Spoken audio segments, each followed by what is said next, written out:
በስመ አብ ወወልድ ወመንፈስ ቅዱስ አሐዱ አምላክ አሜን።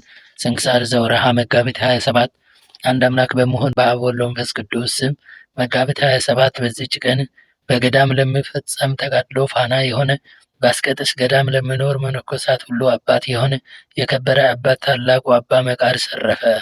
ይህም የከበረ አባት በግብፅ ደቡብ መኑፍ ከሚባል አውራጃ ሳሱይር ከሚባል አውራጃ መንደር ከሚኖሩ ሰዎች ወገን ነው።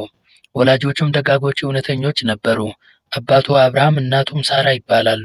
እናቱም እንደ ኤልሳቤጥ እና እንደ ሳራ በእግዚአብሔር ትእዛዝ ጸንታ የምትኖር ናት። አባቱም በፈሪሃ እግዚአብሔር ሆኖ ንጽሕናንና ቅድስናን ጠብቆ ሁልጊዜ ቤተ ክርስቲያን በማገልገል ጸንቶ ይኖራል።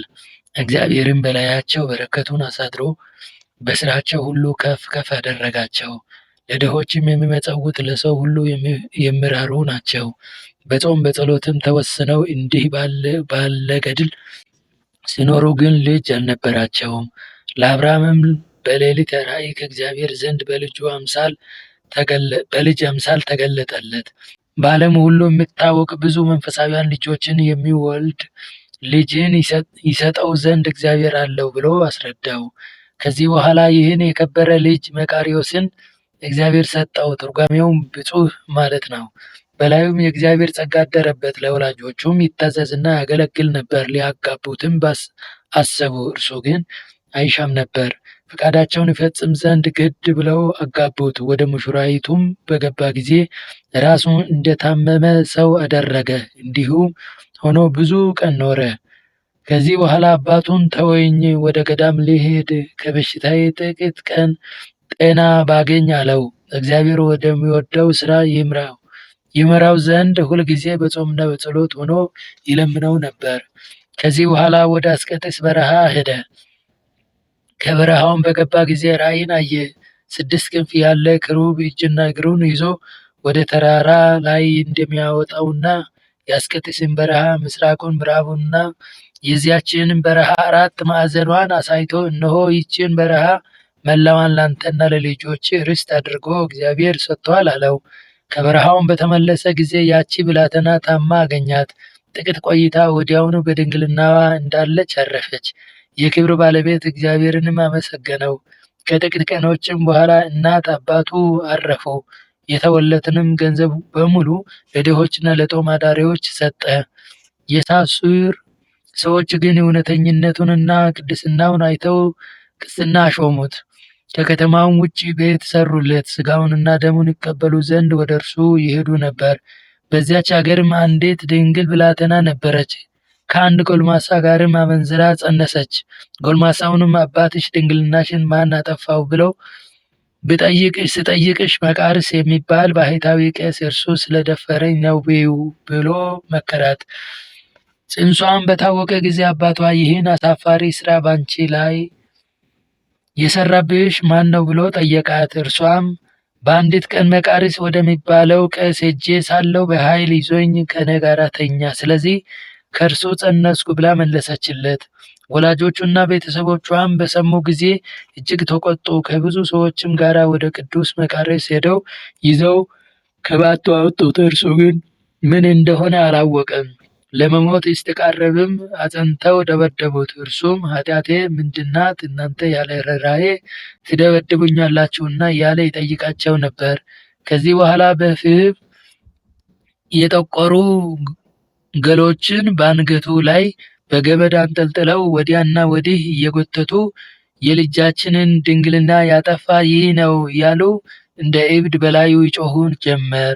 በዚያን ጊዜ መላእክት እንደ ሰው ተገልጠው የሚያሰቃዩትን ሰዎች ይህ ተጋዳይ ምን አደረገ አሏቸው። እነርሱም በልጃቸው ላይ የኅፍረትን ሥራ እንደሰራ አድርገው መልሰው ነገሯቸው። እነዚያ መላእክትም ይህ ነገር ሐሰት ነው፣ እኛ ይህን ሰው ከታናሽነቱ ጀምሮ እስከዚች ቀን እናውቃለን፣ እርሱ የተመረጠ ጻድቅ ሰው ነውና አሏቸው። የታሰረበትን ፈትተው ከላዩ ገሎችን ጣሉ። እነዚያ ክፉዎች ግን ዋስ እስከሚሰጠን ድረስ አንለቀውም አሉ። እጅ ስራውን የሚሸጥለት አንድ ሰው መጣ። ለልጅቷም በየጊዜው ምግቧን ሊሰጣት ዋስ ሆነው ከዚያ በኋላ አሰናብተው ወደ በዓቱ ተመልሶ ገባ። ከዚያችም ቀን ጀምሮ ራሱን በራሱ መቃርስ ሆይ እንግዲህ ባለሚስትና ባለልጅ ሆነሃል፣ ሌሊትና ቀን መስራት ይገባሃል እያለ ያቺ ሐሰተኛ ልጅ የምትወለድበት ጊዜ እስኪደርስ ድረስ እንቅቦችን ቅርንጫቶችን እየሰራ ለዚያ ወዳጅ ለሆነውና ለሚያገለግለው ወንድም ይሰጠውና ያም ሰው እየሸጠ ለዚያች ሐሰተኛ ልጅ እየሰጠ ኖረ። የምትወለድበትም ቀን ሲደርስ እጅግ አስጨነቃት። በታላቅ ስቃይም ውስጥ 4 ቀኖች ያህል ኖረች። ለሞትም ተቃረበች። እናቷም ከአንቺ የሆነው ምንድን ነው? የተሰራ ስራ አለና ንገረኝ አለቻት። እርሷም በእግዚአብሔር አገልጋይ ላይ ዋሽቻለሁና ያመነዘርኩት ከእገሌ ጎልማሳ ጋር ሲሆን በእውነት ሞት ይገባኛል አለቻት። አባትና እናቷ በሰሙ ጊዜ ደንግጠው እጅግ አዘኑ። የአገር ሰዎችም ሁሉ ተሰበሰቡ።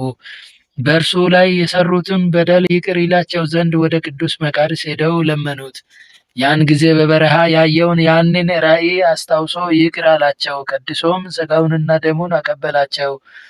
ክንፉ 6 የሆነ ክሩብ ደግሞ ተገለጠለት። ትርጓሜው የልብ ሚዛን ወደ ተባለ ወደ አስቄጥስ ገዳም እጁን ይዞ መርቶ አደረሰው። ቅዱስ መቃርስም ያንን ክሩብ ጌታዬ ሆይ በውስጡ የምኖርበትን ቦታ ወስንልኝ አለው። ያ ክሩብ አልወስንልህም፣ የእግዚአብሔርንም ትእዛዝ አትተላለፍ፣ እነሆ ይህ ገዳም ሁለመናው ላንተ ተሰጥቷልና ወደ ፈለግበት ሄደህ ተቀመጥ ብሎ መለሰለት። ቅዱስ መቃርስም የቅዱሳን ሮማውያን የመክስሚዮስና የደማታዎስ ቦታ ወደ ሆነው ከውስጠኛው በረሃ ገብቶ ኖረ። እነርሱ ወደ እርሱ በመጡ ጊዜ ከእርሱ አቅራቢያ ኖረዋልና ከዕረፍታቸው በኋላ ግን ሄዶ በዚያ ቦታ እንዲኖር የእግዚአብሔር መልአክ አዘዘው። ይኸውም ዛሬ የእርሱ ገዳም የሆነው መልአኩ ይህ ገዳም በልጆች በመክስሞስና በደማታዎስ በስማቸው ይጠራል ስላለው እስከዚያች ቀን ድረስ ብርስም ተብሎ ይጠራል። ትርጓሜውም የሮም ገዳም ማለት ነው። የከበረ አባ መቃርስም ታናሽ በዓት ሰራ። በውስጧም ሆኖ ያለማቋረጥ በጾም በጸሎት በስግደትም በመትጋት ታላቅ ተጋድሎን ተጋደለ። ሰይጣናትም ተገልጠው የሚመጡበትና በቀንም በሌሊትም በግልጥ የሚዋጉ ሆኑ። በጾምና በጸሎት ሲጋደል ሰይጣናት እየተዋጉት እረፍትን ስላላገኘ በልቡ አሰበ። በዓለም ውስጥ ሳለሁ የቅዱስ አባ አንጦንዮስን ዜና ሰምቻለሁና የምንኩስናን ሥርዓት ያስተምረኝና ይመራኝ ዘንድ ተነስቼ ወደ እርሱ ልሂድ። የረከሱ ሰይጣናት የመከሩትን ምክራቸውን እገለብጥ ዘንድ እርሱ እውቀትንና ማስተዋልን ይሰጠኛልና አለ። ያን ጊዜ ተነስቶ ጸሎት አድርጎ ወደ አረጋዊ አባ አንጦንዮስ ዘንድ እስኪደርስ ወደ ምስራቅ አቅጣጫ ተጓዘ። አባ አንጦንዮስም ከሩቅ ባየው ጊዜ እነሆ ተንኮል፣ ሽንገላ የሌለበት እስራኤላዊ አለው። በታላቅ ደስታ ተቀብሎት ሳመው። አባት ለልጁ እንደሚገልጥ ሐሳቡን ሁሉ ገለጠለት። ይህ አረጋዊ አባ አንጦንዮስም የመቃርስን ራሱን ስሞ ልጄ ሆይ በዮናኒ ቋንቋ እንደ ስምህ ትርጓሜ አንተ ብፁዕ ትባላለህ። ሥራህንና ወደ እኔ መምጣትህን ፈጣሪ እግዚአብሔር ገልጦልኛልና ስለዚህ መምጣትህን የምጠባበቅ ሆንኩ አለ። ከዚህ በኋላ ለአባ መቃርስ የከበረች የምንኩስናን ሥርዓት ሁሉ አስተማረው። መስራቱ በሚገባ በብዙ ነገርም አጸናው። ሰይጣናት የሚዋጉት መሆናቸውን እነርሱ በስውር በፍትው ጦር እንዲሁም ጥፋት በሆኑ ሥራዎች ሁሉ ይዋጉ ዘንድ አላቸው። አንተ ፍጹም ልትሆን አንተ እስከ ሞት ደርሰህ ታገስ። አሁንም እግዚአብሔር ወደ ወሰነልህ ቦታ ሄደህ ሥራህን እየሰራህ በውስጡ ታገስ ብሎ ገለጠለት። ከአባ አንጦንዮስም ዘንድ የምንኩስናን ሥርዓት እየተማረ ጥቂት ቀኖች ከኖረ በኋላ ከተባረከ ኤጲስቆጶስ ከአባ ሰራቢዮን ጋር በተማራቸው ሕያዋን በሚያደርጉ ትምህርቶችና ሥርዓቶች ፈጽሞ ደስ እያለው ወደ ቦታው ተመለሰ። አባ መቃርስም በአባ አንጦንዮስ ዘንድ በነበርኩባቸው ቀኖች ስተኛ ከቶ አላየሁትም አለ። አባ መቃርስም በምንኩስና ሥርዓት ተጠምዶ እየተጋደለ ብዙ ቀን ኖረ። ያ ክሩብም በግልጥ ይጎበኘው ነበር። በአንዲት ቀንም እንዲህ የሚለውን ቃል ከሰማይ ሰማ። ቃልንና ትእዛዝን ሰምተህ ወደዚህ መጥተህ በዚህ ቦታ ውስጥ ስለኖርክ እነሆ ቁጥር የሌላቸውን የብዙ ብዙ ወገኖችን ከነገዶች፣ ከሀገሮች፣ በቋንቋ ከተለያዩ ሕዝቦች ይሰበስባለሁ። እነርሱም በዚህ ቦታ ያገለግሉኛል፣ የከበረ ስምህንም ያመሰግናሉ። በበጎ ሥራቸውና ትሩፋታቸው ደስ ያሰኛል። አንተም ተቀበላቸው፣ እውነተኛ የድኅነት መንገድን ምራቸው። ይህንም ቃል በሰማ ጊዜ ተበረታታ፣ ልቡም ጸና። በሌሊት በጸሎት ጊዜ ቆሞ ሳለ የክብር ባለቤት ጌታችን ጆሮውን ከፍቶለት ሰይጣናትን ሲመክሩ ሰማቸው። እንዲህም አሉ፣ ይህን ሰው በዚህ በረሃ እንዲኖር ብንተወው የብዙ ብዙ ወገኖችን ይመራቸዋል። እነርሱም በዚህ በረሃ ውስጥ ነዋሪዎች ሆነው የሰማያውያን ሀገር ያደርጓታል። እነርሱም ለዘላለም ጸንቶ በሚኖር ሕይወት ይተማመናሉና እኛንም በሚቀጣ ጸሎታቸው ቀጥታ አሰቃይተው ያሳድዱናልና ከዚህ ቦታ ልናሳድደው እስክንችል እንደሆነ ኑ ዛሬ በእርሱ ላይ እንሰብሰብ ሲሉ ሰማቸው። አባ መቃርስም ይህን በሰማ ጊዜ ልቡ ጸና፣ በሰይጣናት ላይም ተበረታታ። የሰይጣናት ምክራቸውን እስከሚሰማ ጆሮውን የከፈተለት እግዚአብሔርን አመሰገነ፣ ድካማቸውንም አወቀ። ከዚህ በኋላ ይዋጉት ዘንድ ሰይጣናት በእርሱ ላይ ተሰበሰቡ። በደጁም እሳትን እያነደዱ ከእሳቱ እያነሱ ወደ በዓቱ ይጨምሩ ጀመር። ያቺ እሳት ግን በጸሎቱ የምትጠፋ ሆነች። ከዚህ በኋላ እንስሳዊ በሆነ ሥራ በፈትው ጦር ተዋጉት። ከዚህ ታገሰ። ትእዛዝን፣ ትካዘን፣ ዓለማዊ ክብር፣ መወደድን፣ ትዕቢትን፣ መመካትን፣ ታካችነትን፣ ስድብን፣ ሃይማኖት ማጣትን፣ ከእግዚአብሔር ዘንድ ተስፋ መቁረጥን በልቡ አሳደሩበት። ከዚህም ሁሉ በሚበዛ ተዋጉት። የከበረ አባ እንጦንዮስ እንደነገረው በእልህም አጥፊዎች በሆኑ ስራዎች ሰይጣናት እየተዋጉ ለረጅም ጊዜ ከኖሩ በኋላ ዳግመኛ ወደ አባ እንጦንዮስ ገና ከሩቅ ሳለ ለደቀ መዛሙርቱ በልቡ ሸንገላ በእውነት የሌለበት እስራኤላዊ ነው፣ ልጆቼ ይህን የከበረ ሰው ታዩታላችሁን? እርሱ ለብዙ ወገኖች የቀና የጽድቅ በትርና ረጅም ዓላማ ይሆን ዘንድ አለውና ከአሸናፊ እግዚአብሔር አፍ የተገኘ ጣፋጭ ፍሬም ይሆናልና አለ። ወደ ቅዱስ አባ እንጦንዮስም በቀረበ ጊዜ በምድር ላይ ሰገደለት። በፍጥነትም ቀና አድርጎ ሳመው። ፊቱ እንደ በሽተኛ ፊት ተለውጦ አይቶታልና፣ ይኸውም ሰይጣናት አብዝተው ስለተዋጉት ነው። ከዚያም ጸሎት አድርገው በአንድነት ተቀመጡ። አባ እንጦንዮስ ደስታ በተሞላ ቃል ልጄ መቃርስ በደህና አለህን? አለው። ቅዱስ መቃርስም እነሆ ከኔ የሆነውን ሁሉ እግዚአብሔር ቀድሞ ገልጦልሃል ብሎ መለሰለት። እርሱም ያን ጊዜ አስተማረው፣ አጽናናው፣ እንዲህም ብሎ መከረው። መንፈሳዊ ጥበብን ለሚሹ ለብዙ ወገኖች መምህራን እንዲሆን ይህችውም ምንኩስና ናት። ከጠላታችን በላያችን የሚመጣብንን መከራ ሁሉ ልንታገስ ለእኛ የሚገባ ነው። ልጄ መቃርስ ሆይ ውሃ ለመቅዳት ስትሄድ እግዚአብሔር የነገረህን ያንን ቃል አስብ አለው። ቅዱስ መቃርስም ሰምቶ እጅግ አደነቀ። የተሰወሩ ስራዎቹ ለከበሩ አባ እንጦንዮስ የተገለጠለት እንደሆኑ አወቀ። በእርሱ ዘንድም እየተማረና በረከትንም እየተቀበለ ብዙ ቀኖች ኖረ። ከዚያም የከበረች አስኬማን ያለብሰው ዘንድ ፈለገ። አባ እንጦንዮስም በላዩ ጸለየ፣ እርሱን አስኬማይቱን አለበሰው። ስለዚህ የከበረ እንጦንዮስ አባት ተባለ። ዳግመኛም ወደዚህ ወደ እኔ መምጣትን ቸል አትበል፣ እኔ ከጥቂት ቀኖች በኋላ ወደ እግዚአብሔር እሄዳለሁና አለው።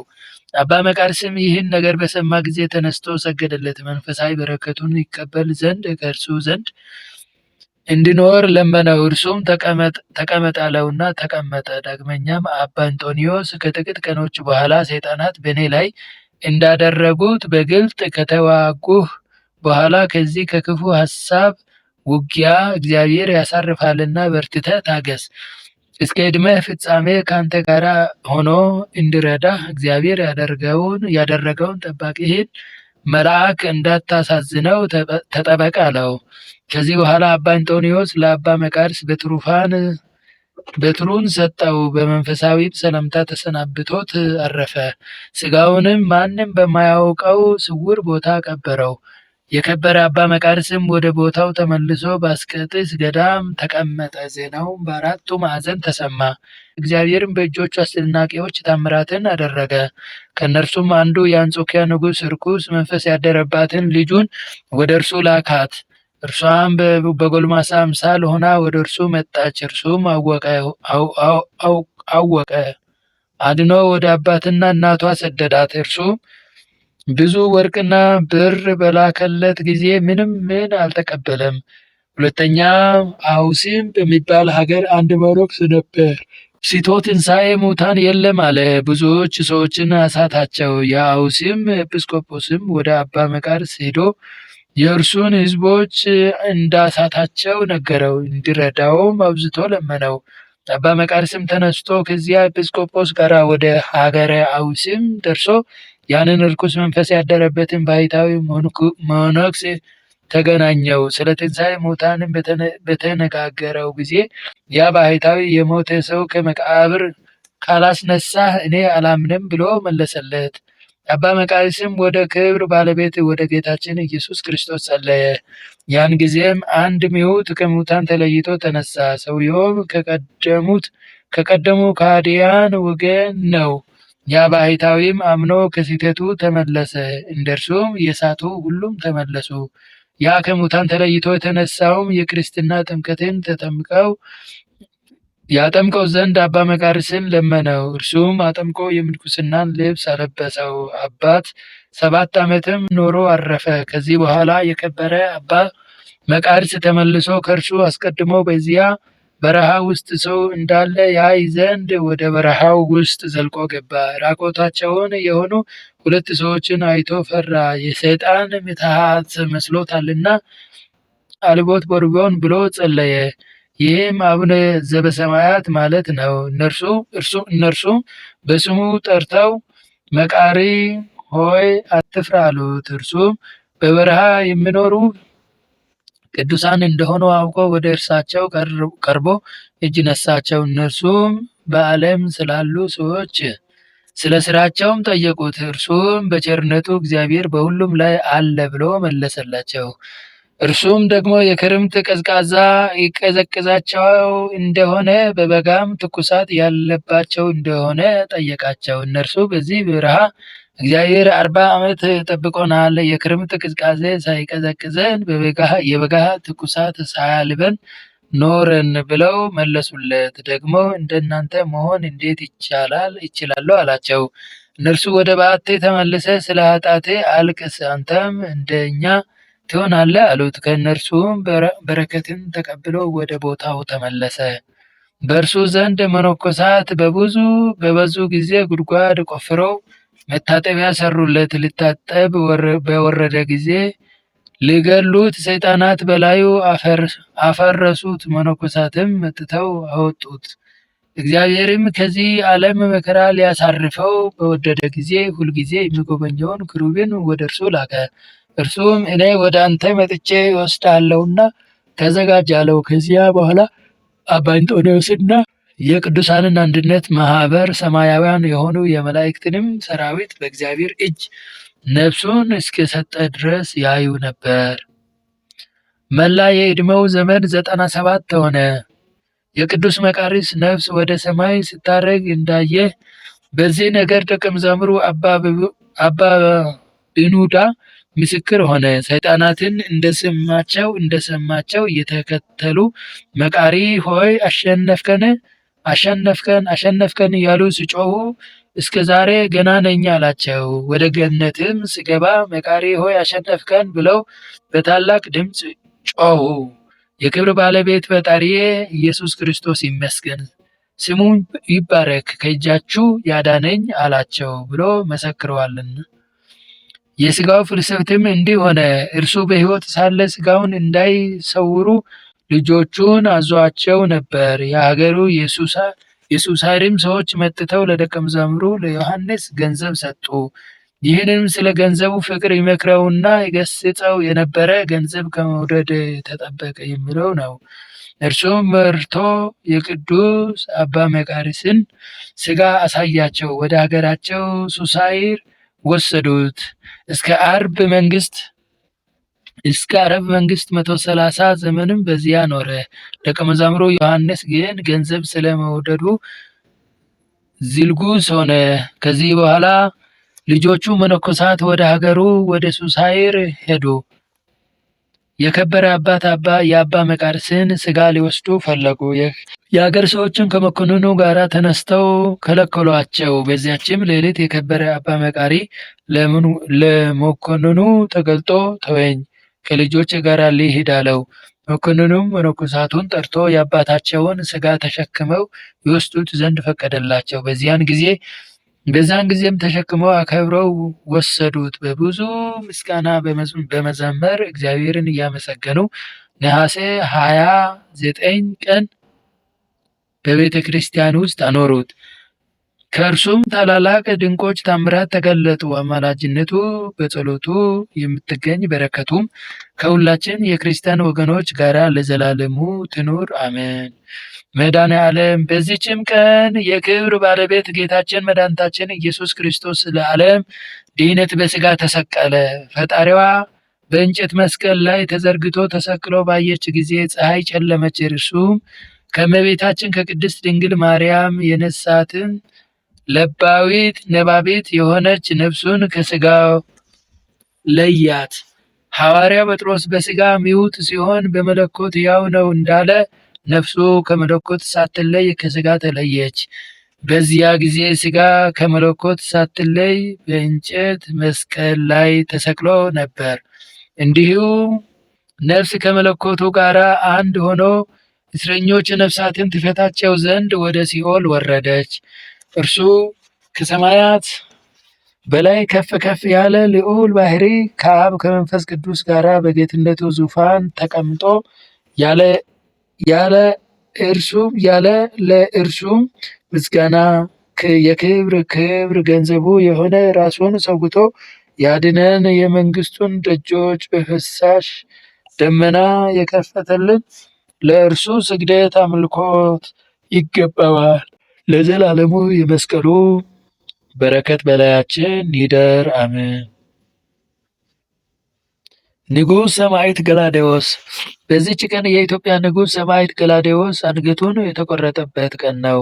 ይህ ቅዱስ በተግሣጽ በምክር በፈሪሃ እግዚአብሔር አደገ። አባቱ ንጉሥ ልብነ ድንግል ሃይማኖቱ የቀና ነበርና በዘመኑም የእስላም ወገን የሆነ ስሙ ግራኝ የሚባል ተነስቶ አብያተ ክርስቲያናትን አጠፋ። ከንጉሥ ልብነ ድንግል ጋር ጦርነት ገጠመ። ንጉሡም ወግቶ መመለስ ቢሳነው አርበኞች ሰራዊትን እስከሚሰበስብ ከእርሱ ሸሸ።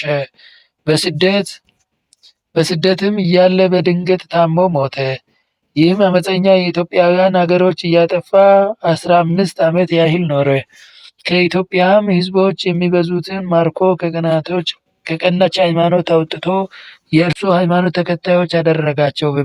በመመካትም እንዲህ አለ፣ ሀገሮችን ሁሉ ግዛቶቼ ስላደረጓቸው ከእንግዲህ የሚቃወመኝ የለም።